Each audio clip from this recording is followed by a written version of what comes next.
잠언 14장 1절부터 16절까지 말씀입니다. 지혜로운 여인은 자기 집을 세우되 미련한 여인은 자기 손으로 그것을 허느니라. 정직하게 행하는 자는 여호와를 경외하여도 패역하게 행하는 자는 여호와를 경멸하느니라. 미련한 자는 교만하여 입으로 매를 자청하고 지혜로운 자의 입술은 자기를 보전하느니라. 소가 없으면 구유는 깨끗하려니와 소의 힘으로 얻는 것이 많으니라. 신실한 증인은 거짓말을 아니하여도 거짓 증인은 거짓말을 뱉느니라. 거만한 자는 지혜를 구하여도 얻지 못하거니와 명철한 자는 지식 얻기가 쉬우니라. 너는 미련한 자의 앞을 떠나라. 그 입술에 지식 있음을 보지 못함이니라.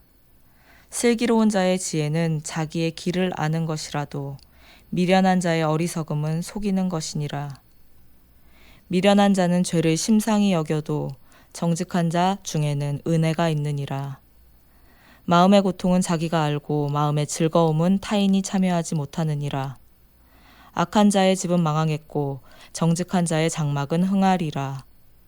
어떤 길은 사람이 보기에 바르나 필경은 사망의 길이니라. 웃을 때에도 마음에 슬픔이 있고 즐거움의 끝에도 근심이 있느니라.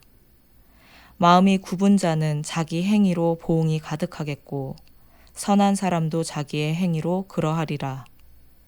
어리석은 자는 온갖 말을 믿으나 슬기로운 자는 자기의 행동을 삼가느니라. 지혜로운 자는 두려워하여 악을 떠나나 어리석은 자는 방자하여 스스로 믿느니라. 아멘.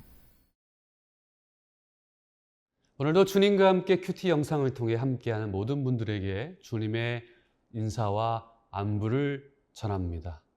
각자의 자리에서 건강을 지키면서 하나님을 더욱 바라보고 의지할 수 있기를 간곡히 기원합니다. 여러분, 이기적인 지혜란 없습니다. 지혜가 이기적이라면 그것은 간교일 뿐 참 지혜가 아니죠. 참 지혜는 지혜의 원천이신 하나님을 닮아 거짓이 없고 거룩하며 우리의 삶을 성숙한 삶으로 인도합니다. 우리 인생을 이 미생에서 완생으로 이끄는 성숙한 지혜인 것입니다. 본문에서 집을 세우거나 허무는 것, 집안을 흉하게 하거나 망하게 하는 것은 누가 하는 일일까요? 1절과 11절은 그 답을 우리에게 주고 있습니다. 지혜로운 여인은 자기 집을 세우되 미련한 여인은 자기 손으로 그것을 허느니라. 악한 자의 집은 망하겠고 정직한 자의 장막은 흥하리라. 다른 누구의 탓이 아니라 결국 다 자기 손으로 하는 일입니다. 교훈의 대상이 아들에서 아내로, 개인에서 좀 더 공적인 가정과 국가로 이 잠언의 적용 영역이 확대되고 있습니다. 1절은요, 14장의 주제이자 결론이기도 합니다. 지혜로운 여인은 집을 세우지만 어리석은 여인은 집을 무너뜨립니다. 여기서 지혜로운 여인은 문자적으로 여인들의 지혜를 의미하죠. 즉, 집을 일으키는 주체를 여인들이 가진 지혜라고 표현함으로써 이 지혜의 유무가 집의 흥망을 결정한다라는 점을 우리에게 강조합니다. 집은요, 단순히 거주지만이 아닙니다. 가족 구성원의 생계와 가산, 안위, 신앙, 가문은 물론 나라와 민족까지도 포함되죠. 그런데 1절의 강조점은 바로 어리석음에 있습니다. 지혜로운 여인은 자신의 집을 세웠지만 미련한 여인은 계속하여 자신의 집을 스스로 허물고 있다는 점을 부각합니다. 그가 미련한 이유가 여기에 있습니다. 그 일을 계속하고 있을 뿐 아니라 스스로 자초하고 있다라는 점입니다. 그러니 누구를 탓할 수 있겠습니까? 그의 지혜 없음이 결국 스스로 화를 부른 것이기 때문이죠. 여러분, 가정은요, 하나님 나라 공동체의 시작입니다. 세상의 다른 어떤 것보다 소중하게 지켜야 할 가치가 바로 가정이죠. 여러분의 가정은 평안하십니까?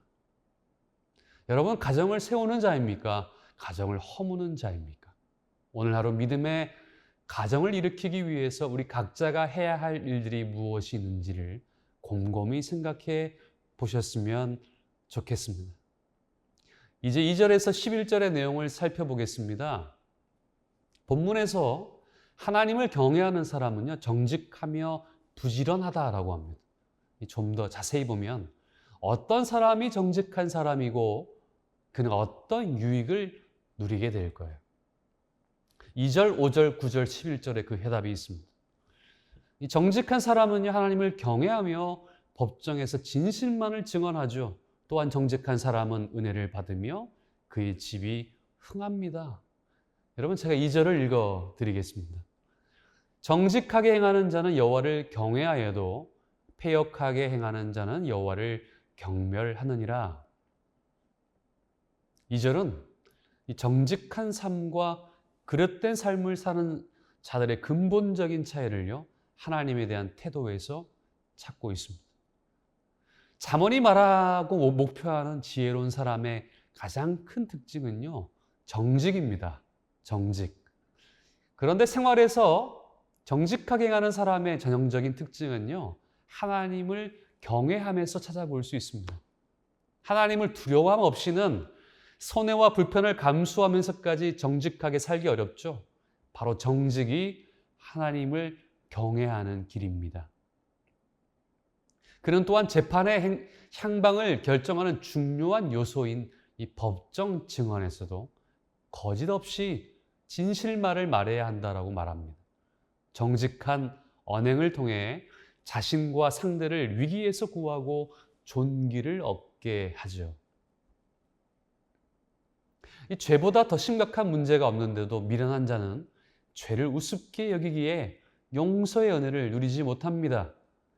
은혜의 수혜자는요, 다름 아닌 죄를 심상히 여기지 않고 심각하게 여기는 정직한 사랑입니다. 자신의 죄를 숨김없이 자백하는 자에게 용서와 은혜가 임하게 되죠. 11절은 1절의 집의 주제로 다시 돌아갑니다. 11절입니다. 악한 자의 집은 망하겠고 정직한 자의 장막은 흥하리라. 1절에서 지혜와 우매가 집을 세우고 허무는 요인이라고 말했다면 여기서는 경건과 이 불경건 또는 정의와 불의가 집의 흥망을 결정하는 요인이라고 말합니다. 결국 가정이나 공동체를 올바르게 세우기 위해서는 신앙과 윤리가 함께 작동해야 함을 의미합니다. 수고가 없다면 얻을 것도 없다라는 것을 무엇에 빗대어 본문은 설명할까요? 지혜자는 소와 구유의 관계에 빗대어 설명합니다. 4절은 지혜로운 자가 취해야 할 정직한 노동에 대한 교훈입니다. 소가 없으면 구유도 깨끗해지는 것은 당연합니다. 구유만 깨끗해지는 것이 아니라 그와 관련된 이 번거로운 일로부터 해방될 수 있습니다. 그러나 그렇다고 해서 소를 키우는 것을 마다하는 사람은 없습니다. 소를 위해 희생하는 것보다 소를 통해 얻는 유익이 비교할 수 없이 크기 때문이죠.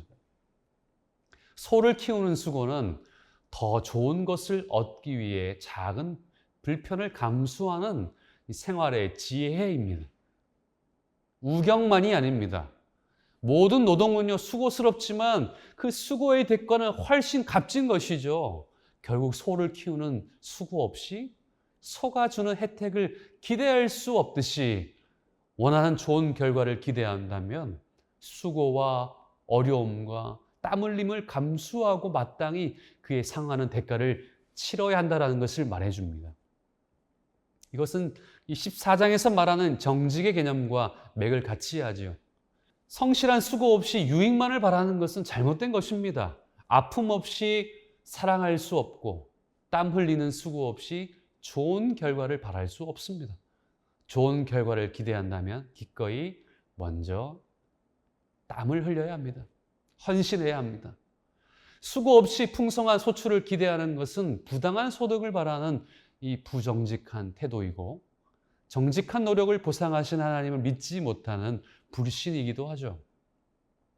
노력이 배신을 당하고 땀의 대가를 비웃는 사회에서 정직한 자의 수고의 가치를 어떻게 지킬 수 있을까요? 또 아픔 없이 사랑할 수 없고 인내와 헌신 없이 믿음의 열매를 발할 수 없다라는 이 사실을 오늘 하루 기억하실 수 있기를 바랍니다. 마음속 깊은 고통이나 기쁨은 결국 누구만 압니까?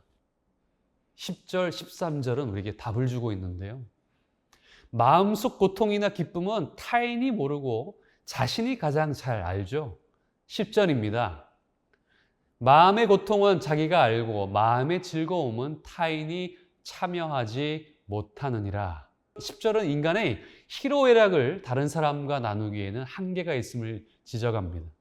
마음의 고통은 자기가 알고의 내용을 직역하면 마음만이 자신의 고통을 알고가 됩니다. 즉, 마음속 고통은 자신이 가장 잘 안다는 뜻이죠. 사람마다 다 자기 몫의 고통이 있습니다.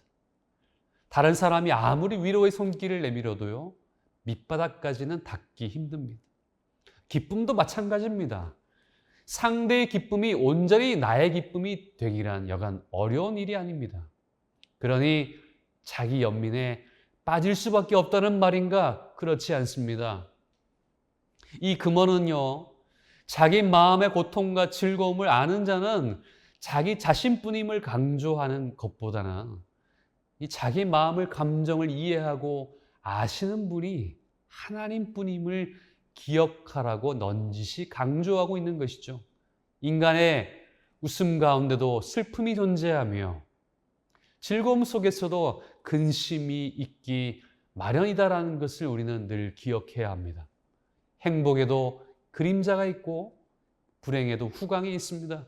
그래서 눈에 보이는 것이 다가 아닙니다. 지혜는 그 이면을 보고 멀리까지 내다보는 능력입니다.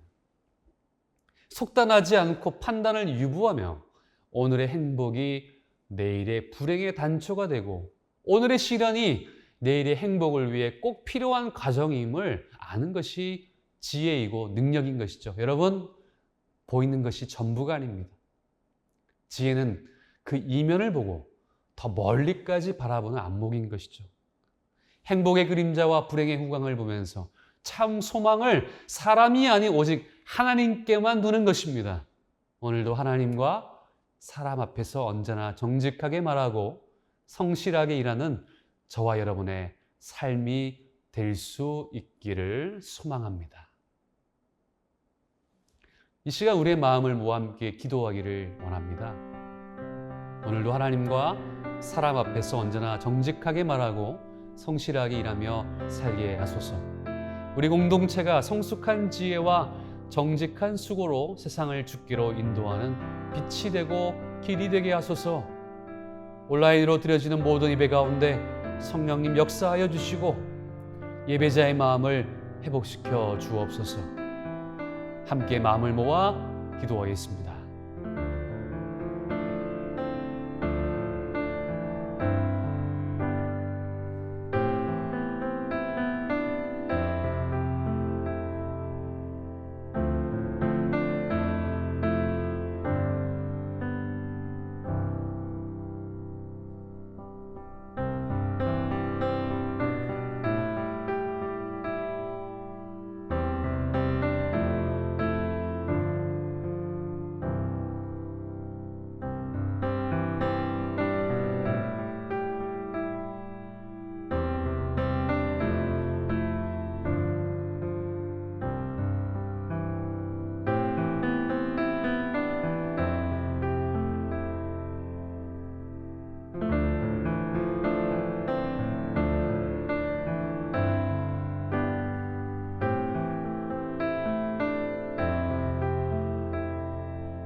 좋으신 하나님 아버지, 이 아침 새로운 하루를 시작하게 하시니 감사합니다. 오늘 하루가 그저 우리의 필요와 욕심을 채우고 우리의 목소리를 높이는 데 소비되지 않기를 원합니다. 각자의 자리에서 하나님 맡기신 사명을 기억하고 그 선한 일들을 하나님과 함께 이루어갈 수 있도록 정직과 성실함을 더하여 주옵소서. 예수님의 이름으로 기도드립니다. 아멘.